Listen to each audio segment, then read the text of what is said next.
สบายดีทุกคนเบิ่งเด้อเบิ่งออโต้ลิงกับไอผมเป็นลิงกับไอลิงกับนาบ้าเด้อเอาไว้เบิ่งบัดใหญ่เด้ออันนี้ไม่นาบ้าเลยนี่เด้ออันนี้นาบ้าเกอร์อันนี้นาบ้าดี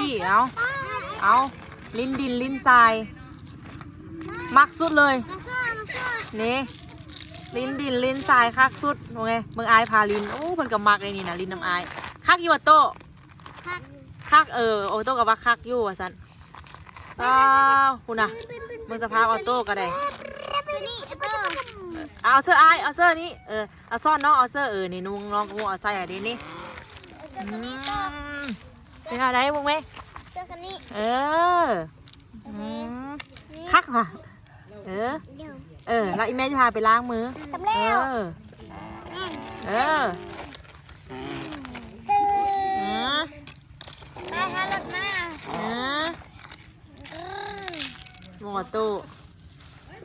ลิ้นดินลิ้นทรายมันก็ลิ้นน้ำอายอีกเด้ลิ้นแล้วเพิ่งกันจำแล้วอีกเด้เห็นรถอีกเด้เนี่ยบื้นมันก็เห็นคิวอายอีก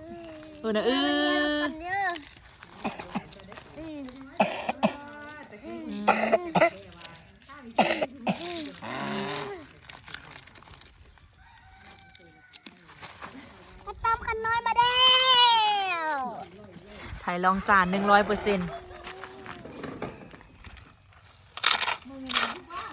มึงกูกิ๊กปอกเนาะ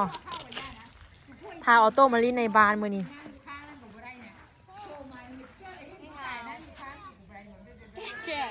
กินมื้ออื่นบูฮู้ว่าเข้าสิมากินนั้นบอนนออยู่เหือนมีเอาไปแกงอยู่เคียงน้ำสารมามื้ออื่นอยู่เหือนจะมีผู้ใดมาจะเข้าเศร้าคู่อันจี้อันเนี้ยว่าสิมาลิ้นเคียงน้ำสารเขาสิแกงให้กินแล้วแกงเป็นว่ากิ๊กเป็นแล้วเนาะเขาแต่งกินกับเป็นแท้แต่เฮาบ่เอ็ดซื่อตัวกระเฮ็ดลงคลิปเด้แม่เอายานเราใส่เอาที่จริงค่อยก็บ่ได้ขี้คร้านนะถ้าค่อยฮู้เฮ็ดเราสิใส่ค่อยกระเฮ็ดรถน้าสิเป็นหยังปลาหัวมันยังเป็นเดี๋ยวนี้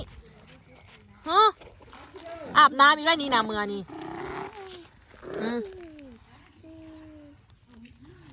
เอาจะก็ไปเล่นก่อนเด้อไปนั่งเอาสิลูกเอาลุกขึ้นเอาอย่าฟ้าวบ่ายแม่ลิ้นทำกันก็ไม่นอเฮ้ยเนาะเอาเสื้อนี่ไหมเอาเสื้อนี่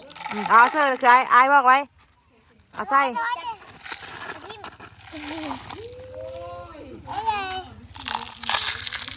จำแล้วเอาเสื้อ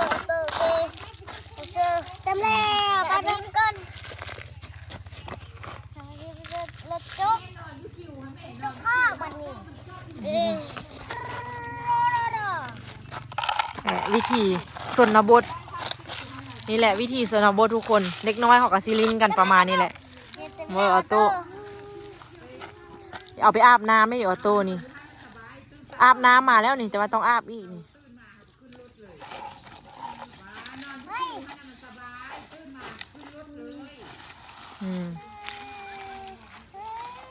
โอ้ยหัวนะมันกระทึกหัวลูกเลยเนาะโอ้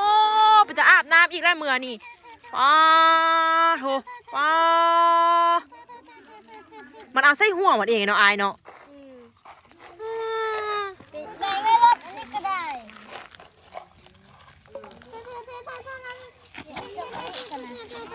ขนาดซาโหด